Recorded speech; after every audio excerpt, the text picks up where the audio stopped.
Hi, good morning, America. It is 2023 and we are in our 63rd show on Boom It's on the Blockchain. And we have a special guest today. It's Julian, the CEO of Memento NFT. How are you, Julian? Good. Hey, Alistair. Thank you so much for having me. No problem at all. So just to kick the show off then, Julian, if you could just give a bit of background about yourself and we'll start talking about your company shortly. Yeah. Yep, I'm the co-founder and CEO here at Memento. Right. I've been in crypto for a fairly long time. Um, Poked around in about 2012, and I had the good fortune of meeting Vitalik Buterin in 2013. And I worked with him at the Bitcoin magazine. And we subsequently launched the Ethereum white paper as a 6-page spread in the magazine.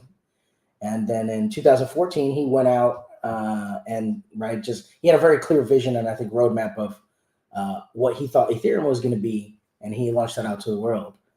Then in 2016, I think in that that first crypto winter, I actually started my first venture-backed startup. Had nothing to do with crypto. We were a B2B wholesale marketplace that helped restaurateurs get their wholesale goods. So we acted sort of as a distributor. And in 2020, seeing sort of what was happening in the creator economy, and with TikTok and short form video, and seeing the extreme interest in digital ownership and property and tokens, decided to bring those two worlds together and start Momentum. Yeah, perfect. So let's just for people out there to really understand it, because they've heard about NFTs. Obviously, people understand who influencers are now, with the likes of these people now selling types of products on Instagram, TikTok, etc. But if we start off with what is an NFT? Yeah, right. So an NFT stands for non-fungible token, and so fungibility is an economics term, which essentially is just trying to say that things are exchangeable without a loss, right? So, for example, most of the things in the actual physical world are non-fungible, right? They are discrete and important to you, can't really be exchanged without a loss, right? So, for example, if I have a dog and you run over my dog, you can't just replace it with another dog of the same breed, right? That's not really my dogs are not fungible, right? And so the idea here is in the digital world, even though we have the ability to copy things multiple times, right? The only way we actually get to ownership is by implementing that aspect of the real world onto the digital, right? And so in the case of traditional cryptocurrencies, they, just like dollar bills, are fungible. But there are some discrete assets that we're defining on the blockchain that are not fungible, right? They are unique because we're stating that they're unique, or they happen at a certain time, or are created by a certain person. And so those we make non-fungible tokens. Yeah, and I think for people to understand is it's fungible tokens like the US dollar. So if I had 5 singles and then Julian had a $5 note, we can exchange these and we know, and that's a fungible token. But when it's a non-fungible token, we can't exchange this way for like. So and it's also, people need to understand that it's buzzwords coming in and they're not aware of the terminology for it. But really, the sort of use case and what people are able to use these NFTs is starting to change as well. So if we look at, if you say, Memento, let's start speaking about your projects itself. So what blockchain is Memento actually running on? Yeah, so we are actually we have a multi-chain approach. So we allow the creators on our platform to choose what chain they want to mint on, right? So currently we only host chains that are green, so proof of stake chains that have a very low carbon footprint. And so right now you can mint live on Solana, the new XRP ledger, and stacks. Right. So this is me bringing in your platform right now. So, most people who were originally involved in NFTs, I've made some NFTs in the past, have used OpenSea, and that's running on Ethereum. So Yeah. but it's still, we were talking before we came online that, unless you've got some background in crypto, you've opened a crypto wallet, you have to open a MetaMask wallet, you have to put some Ethereum in it. You need this Ethereum to essentially burn your first NFT, set it up so it's in the system, and it costs some money to actually, some Ethereum, but it cost me roundabout, I think it was about $120, whatever the Ethereum was at the time, to actually do that very first one. And now I can continue to burn, not burn, I continue to mint NFTs on their platform. So how's yours different from OpenSea? Yeah, so OpenSea is more of like the eBay of Web3, right? If you think about it, where anyone can sort of create a profile, put up, I guess, content, price it, and sort of sell it in a bid and ask kind of process. So in that case, you're not really connecting with the creator. There was kind of really no follow function. There definitely is no social at all. And like you mentioned before, most of the technicality around buying and owning, or the custodian function of ownership, is all up to you. You kind of have to figure it out, right? So what we really are is more like the TikTok of Web3, where we are social first and foremost. We do have a marketplace in the app, but what we really want to do is help fans or just general people on the internet connect with content creators, right? And that's through the viewership, consumption, or subscription of their short form video content. So, well, I think maybe let's bring your platform back in here just now. Oh, sorry. Let's go. Sure. And let's go through. So if I wanted to join this, if you go to OpenSea, it definitely doesn't look like this, So Right. it's a lot more technical. So I'm Yeah, I bringing know, this in. absolutely. So this is the simplest way to create and collect social NFTs. So download to mint, join our Discord. So if I was coming to use this, what would actually happen? So once you click the download to Mint, it actually just takes you to our mobile app. So right, we're in the Apple and Android stores, and right, you would just download the app and create a profile. And so we've made it extremely easy. You can actually purchase the NFTs through in-app purchases through your mobile phone. So no need for MetaMask or setting up a complicated wallet or anything like that. We make it as simple as anything else you typically do on the internet.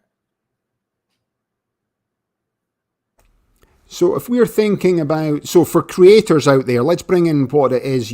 I like that creators straight up there as well. So you've got creators, you've got influencers. So why should they use your platform compared to, learning about OpenSea and going to the eBay of NFTs? Yeah, so I think it's all about the network effects of social media, right? Like there's just we haven't really seen anything like that in any other sort of form factor, right? A marketplace kind of just doesn't get it done, right? And it's the reason why, like I don't know, like any celebrity doesn't just spin up like a Shopify store, right, and start all of a sudden making millions. It's much more productive for them to be where the eyeballs are at, right, and the way that people want to engage. And so through engagement, you can speak directly to your audience, build a broader community, and then understand from them the real value that you're creating and that they're interested in. If you just have sort of like a marketplace or again an eBay style sort of platform, it's virtually impossible to really connect one-on-one, right? It kind of really turns into an aftermarket place, right? Like that the content is being created somewhere else, being consumed and collected somewhere else, being valued somewhere else, but most likely being sold after the fact on OpenSea. And so I think OpenSea was very crucial in the development of the ecosystem early on, but it's probably step one in maybe 50 steps, right? And so we like to believe that social is the way that people are going to interact with in Web3. So we've got so we've got social media meets NFTs. So Memento leverages the digital scarcity of NFTs to allow both creators and fans to make money through digital connections. So just explain a little bit more what you're wanting to mean there. Yeah, right. So what we essentially are doing is allowing for sort of token gated content, right? So you can imagine the ownership of this NFT isn't just, for digital collectible purposes. It's really for you to unlock, for example, an exclusive live stream with that creator, right? Like, so if you're really into a creator, they really create value. You're probably gonna. This is probably somebody in your life that you said, I'd love to have a conversation with that guy or girl and pick her brain, right? Like, so much of our lives is about that, right? And that so far has been really absent from social media, even when you consider like Web2 platforms like, Facebook and Instagram. Those are very sort of sanitized like cages, right? Where you see, super doctored or Photoshop pictures, right? And it's kind of like a one-way communication, right? So now what we're doing is really bringing that human element to these connections, where if you're really interested in, for example, Isabella Sosa, she's a comedian. If you're really interested in Isabella Sosa's content, now you can reach out to her, you can talk to her. Maybe, you guys even work out a deal, you're in one of her new videos, right? You can, help her pick her next script, right? Or her next skit. I mean, the possibilities are really endless. And what we're doing is, again, that can only be achieved through ownership and community. And those are two things that traditional social media is just not interested in, right? Traditional social media, the way that it operates today, is really just all about ads, right? So they leverage the views and your attention to run ads against. So as you're perusing through, whatever stream they have, you get an ad for toothpaste or detergent, right? And that pretty much had nothing to do with the reason why you were there or the reason why you're on this profile. But again, it's because the emphasis is not ownership and community, it's advertising. Yeah, so if I set up an account on your platform, how can I make money on it then? Think about it like that. How does it Yeah, go through the exact process? yeah. So you would sign up just like everyone else, and then you'd apply to be a creator. And right, so we're a curated marketplace. We sort of filter and give out blue checks. We're very specific about who receives blue checks. And once you sort of get the blue check from us, you can start creating that content.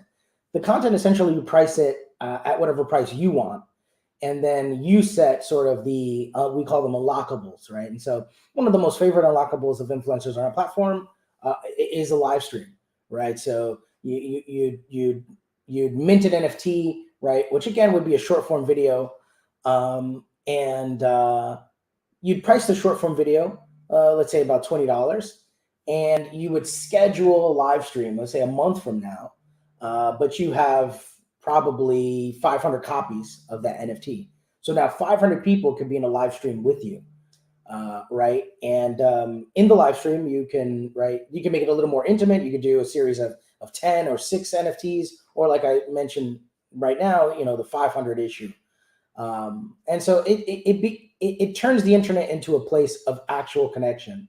And, it's a level of connection that we really haven't seen since like AIM, right? Like the AOL Instant Messenger, right? Like that was really kind of the last time that people were communicating directly in a real sense with each other. Since then, we have seen, again, sort of the gaslighting of what it really means to be social on the internet, which has hovered all around ads. Yeah, so if you think, so do OpenSea do videos as well now, or is it they just images? So I believe they're still images. I'm pretty sure there have always been images. They've been pushing that for a very long time. It would be difficult for them, I think, to position themselves in terms of any other type of digital asset outside of static images. I think they've done very well, with the larger drops, Bored Apes, CryptoPunks, things like that. But I think that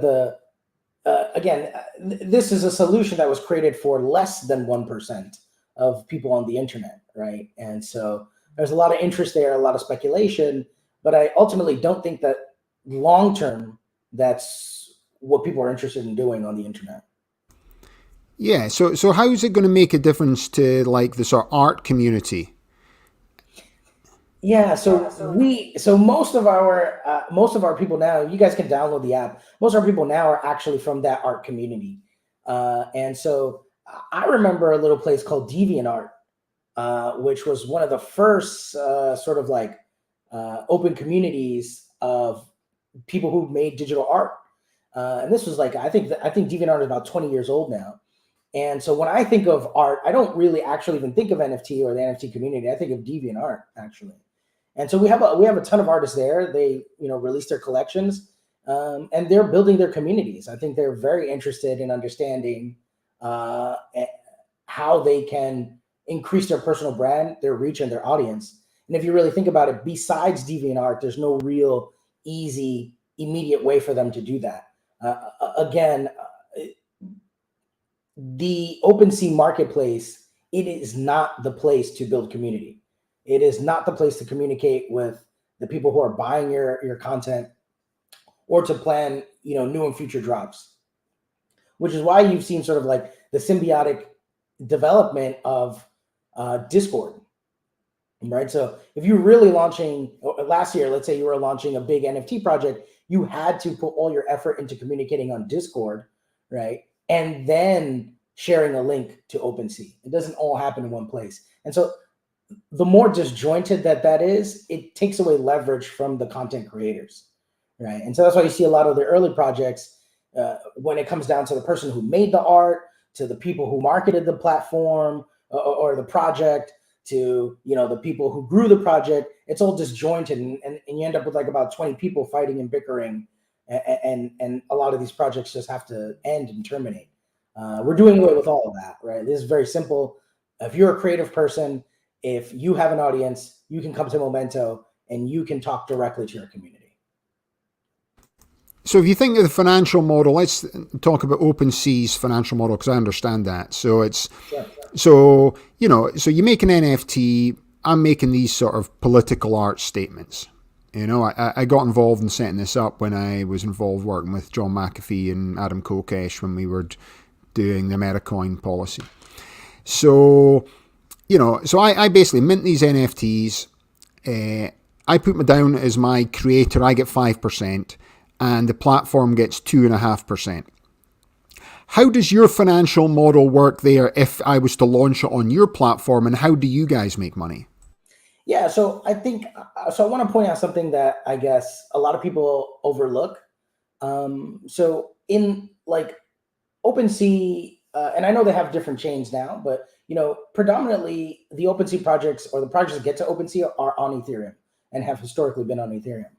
And so when OpenSea says that they only have or only charge a 2.5% fee, that's because when there's a big drop, gas fees are multiple hundreds of dollars, right? So you're really paying, let's say on average, $150 gas fee plus 2.5%. So that means that every individual NFT has to sell for over $250 for you to even break even. And so on Memento, we cover all gas fees. So you're free to mint. You don't pay any gas fees. And then we do take 25%, while the creator keeps 75. And then what about, so say you minted an NFT and you look at the Bored Ape one. So, it starts off small and it gets sold within the community. So what happens if, you say you're minting these things for we'll just say 0.08 Ethereum, $100. I think that's about $100 right now. So essentially, so I'm doing it for, I say, $100, 0.08 Ethereum. You take $25, I get $75. But what happens if that person resells that NFT? What does the creator get then? Yeah, so we enforce, right? Because we have the ability of being sort of a centralized platform for the content. We do enforce a 5% perpetual royalty fee for the creator. The And original. yeah, and then so that 5%, because I think to me when I speak to people from the artists, so my wife's involved in art, she's a historian in art. I meet a lot of artists, and they try and understand NFTs. But the one thing I tell them is this royalty interest piece of it that a lot of artists out there don't realize, because you're selling a painting now, you suddenly become more famous. Next thing, you're selling paintings for say $500. Now you're selling paintings for $5,000. Then you're selling paintings for $50,000. But your original painting you sold for $500 is passed around different hands because now you're famous, and that's getting sold for $50,000. But under the system, they're getting a royalty consistently as it changes hands. Can you explain a bit more how that actually works and how easy it is for it to work? Yeah, so we have taken a very basic approach where, again, it's 5% that goes back to the original creator. There are no royalties for the resellers in the chain. It's on the resellers in the chain to take a spread of the price difference, right? So yeah, there's just a 5% fee every single time it is sold. Yeah, so as an original creator, if you think that your old content, once it's sold, it's better to be sold and out there. And as you become more famous, it can pass around so many more hands as well. So that's looking at art, and people understand that. But how would it work for, say, musicians and music? Do you have musicians been able to release in Memento? So we do have musical artists, but those musical artists, what they really do is so far we haven't built any features around them being able to sell music rights or music content. I think we want to have a slightly more sophisticated model around that before we go in that direction. And so what we're looking to do is is essentially that, right? But currently these musical artists really just focus on short form video content. So this is sort of like the behind the scenes stuff for them. So how does the monetization of that work, and why would people want to buy that? Yeah. So this is so these are so these are behind the scenes. Like, so if you think like hey, the making of this music video, the making of this song, the composition of this and that, that's essentially the video content that they're doing. But besides general collectability or support me as an artist, these unlock additional perks, right? So it might be a way for them to sell some sort of physical merchandise. Again, a live stream with them. You can imagine being able to be in a private live stream with Kanye West, right? And you're a huge Kanye West fan, right? That's the sort of the direction we're going in. We don't really have any products or features that attempt to usurp the existing record companies or the way that music is distributed today. Yeah, so if an artist was looking to raise capital to make an album for studio time, etc., and then I'd seen different articles about this could be a way to replace the record companies, because essentially rather than getting an advance from the record company, they could go out to their community if they're big enough, and then essentially they could raise, say, $1 million in amongst their community, and they would all own a small piece of copyright of the music that's created. And as they sell different types of different downloads, digital downloads, you would get fractional distributions in the same way the distributions come in online sales now anyway. Do you see that as a future? Yeah. I think that there have been some artists that have proven that model, and they've been fairly successful. I think, right, there's a lot of ideas. There's a lot of use cases that we have in the past year. Ideally, that is the way that we would implement it. Yes. Right. So, and then your thinking is, because the one thing about what NFTs are doing and what your platform is doing is, if you're an artist and you're a creator, yeah, you've got your online following, but when it comes to selling stuff, it's very difficult. You know what I mean? To try and get there. How does this take their ability to sell directly to mainstream so much easier? And so here you mean content creators in general. Yeah, content creators in general, because there's so many content creators in general now on TikTok.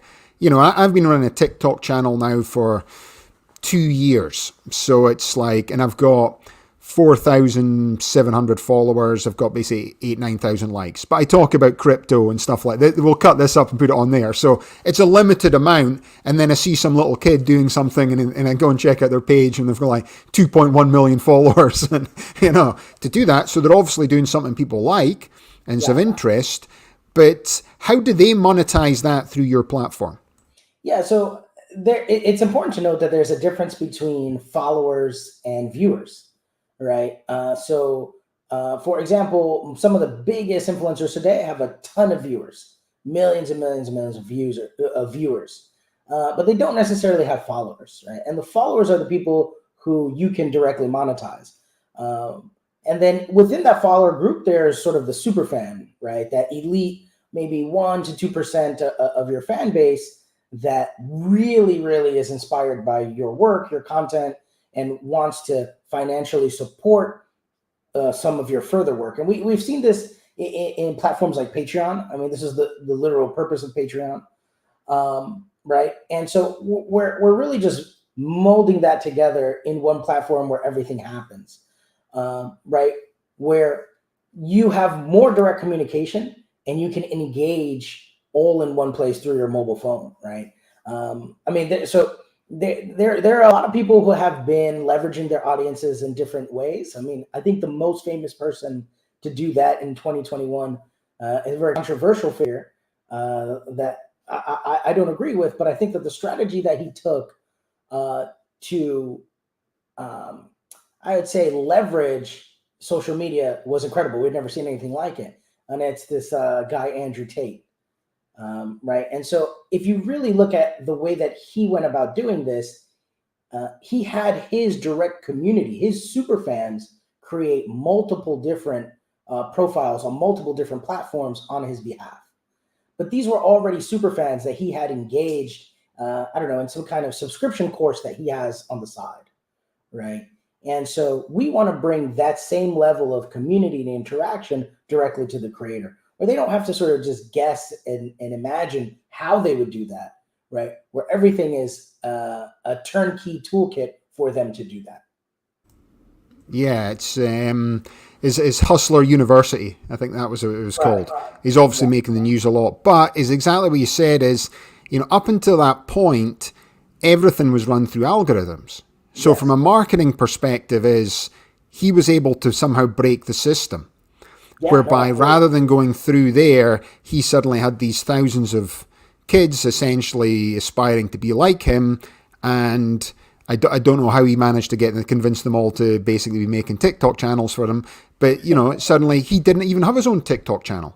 Right. Yeah. But it's a genius use case in leveraging your audience and connecting with your followers, right? He didn't really have viewers.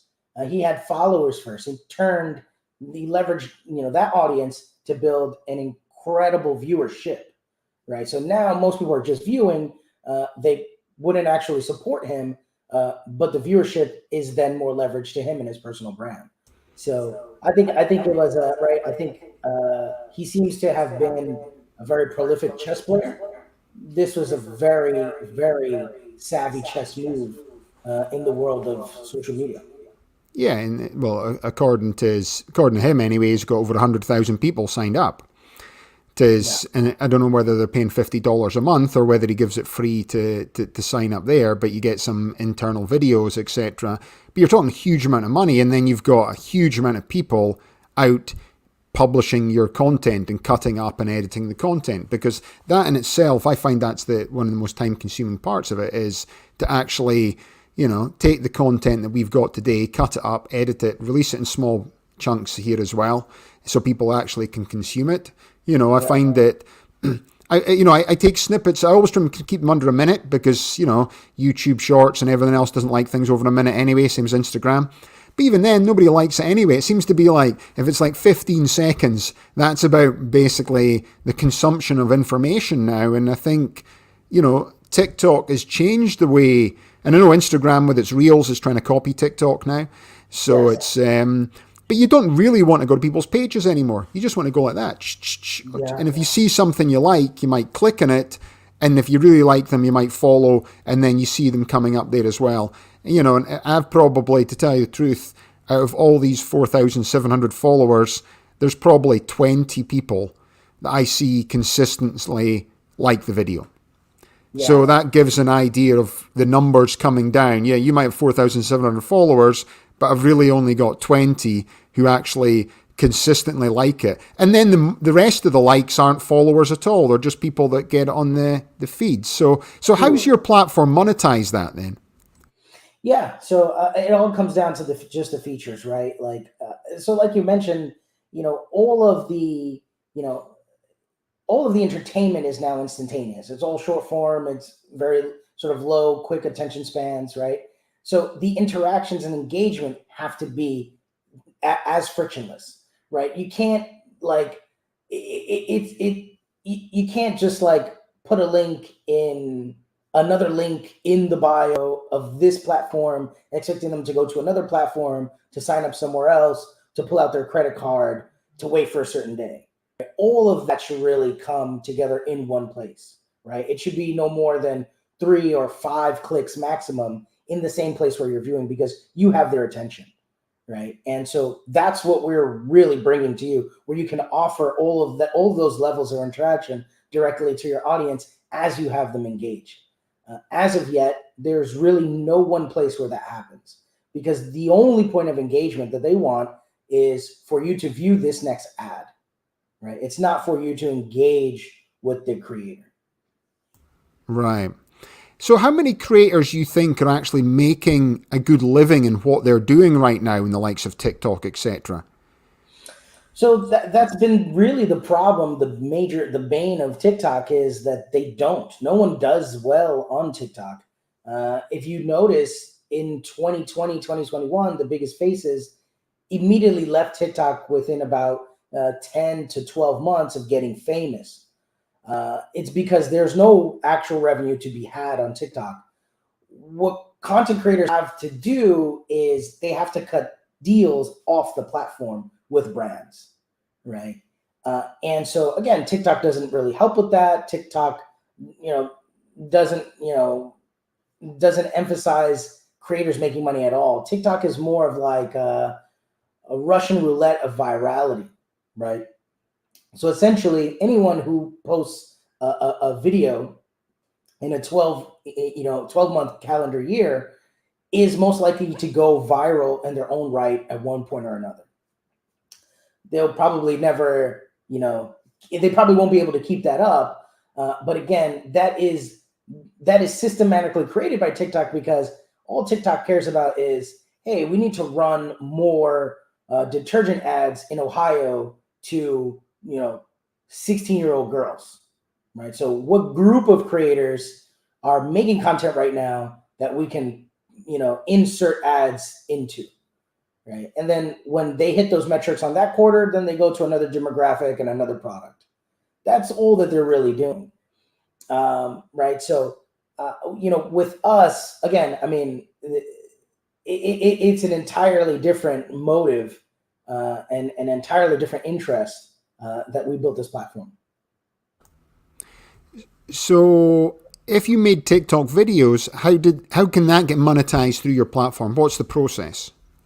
So you just create a profile where exactly the sign up flow and the interaction is just like TikTok. You create a profile, you upload the video, you price it, and then you invite your audience. What the best way to do this is, you would invite your audience from other platforms and tell them, hey, I have a Memento platform, a Memento profile. Here's the link. Check it out.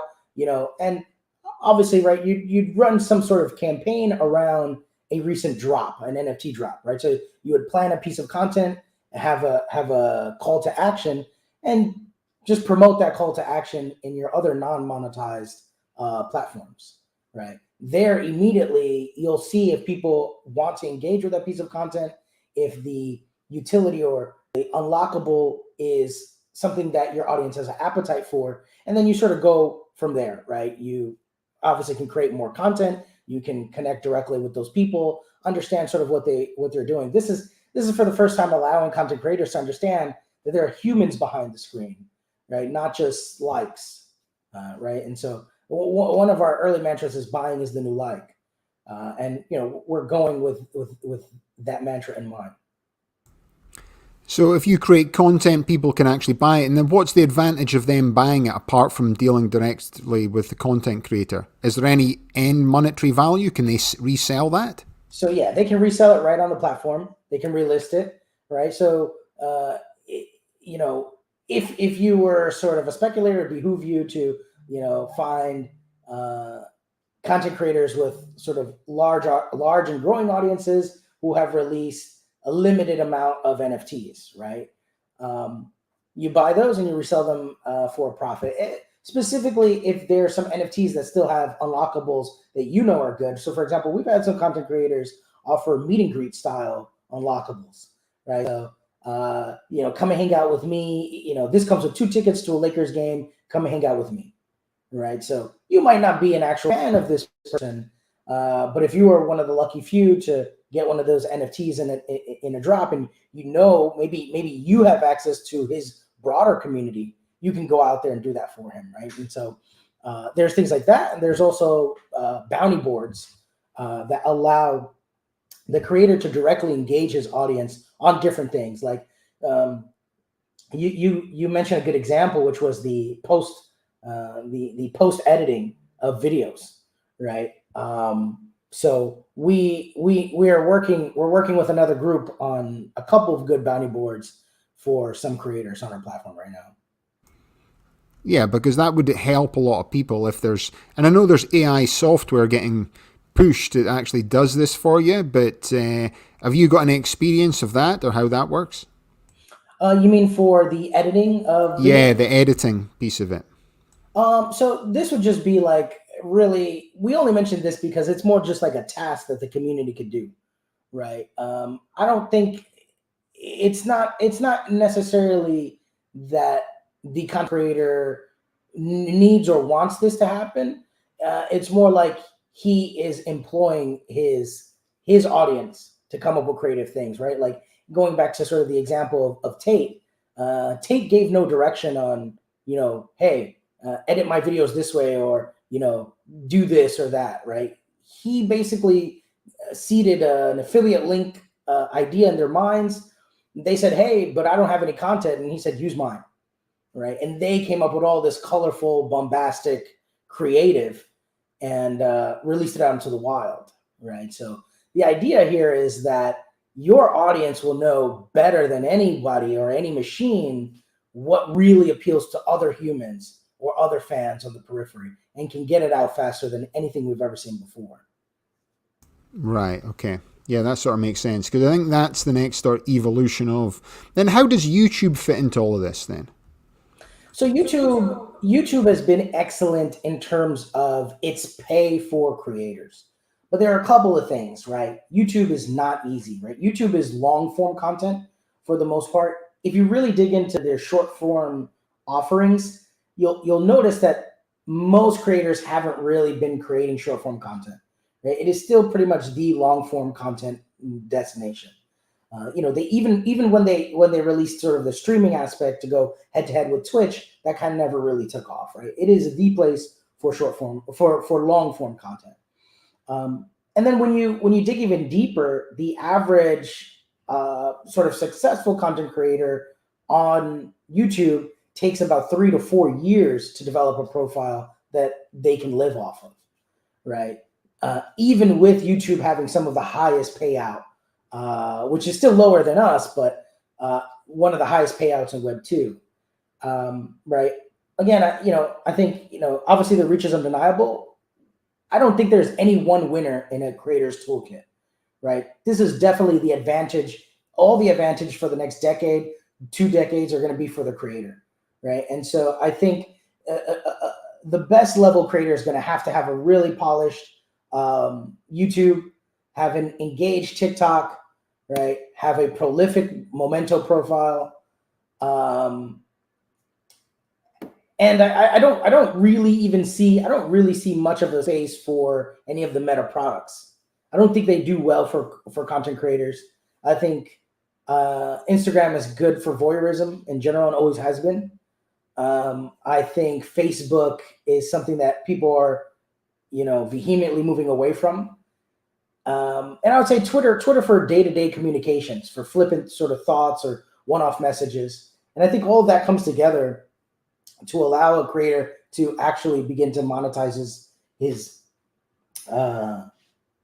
community and build his personal brand. But hopefully Memento, they'll see the benefits of Memento. Memento begin to bubble to the top of one of the most valuable tools in their tool belt. Yeah, I definitely. But then I think Meta, he's supposed to be doing an NFT platform through Instagram, but I haven't seen it coming to fruition yet. But what do you think that's going to work like? Yeah, so the idea is that everyone seems to have been seeing sort of what's happened with Bored Apes and CryptoPunks and taken that one idea and trying to match it into their audiences. That is completely distinct from what we're doing, right? If you think about what we're doing, we're taking short form video into like a fandom superverse, right? So the idea that they would kind of get that haphazardly is probably not going to happen. I think what they'll do is probably attempt to sidestep OpenSea, or OpenSea would probably be the most impacted if Instagram implemented NFTs. Right, but that's just like digital artists worrying about AI, right? Like generative AI, right? Once you're able to sort of just create art in the click of a button, it kind of brings down the value overall of art in general, right? And so I think that what you're going after is the connection.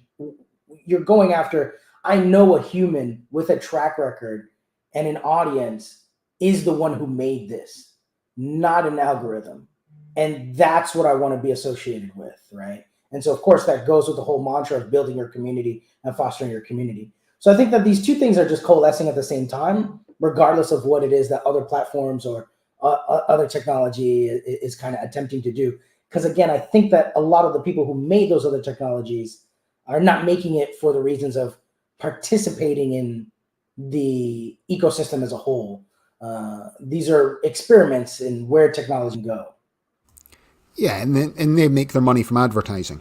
Basically, it's all advertising coming in, and then obviously with a recession. Well, I know to me it's a recession anyway, and that's the third quarter of negative growth. So it's but sooner or later the government will admit it is a recession.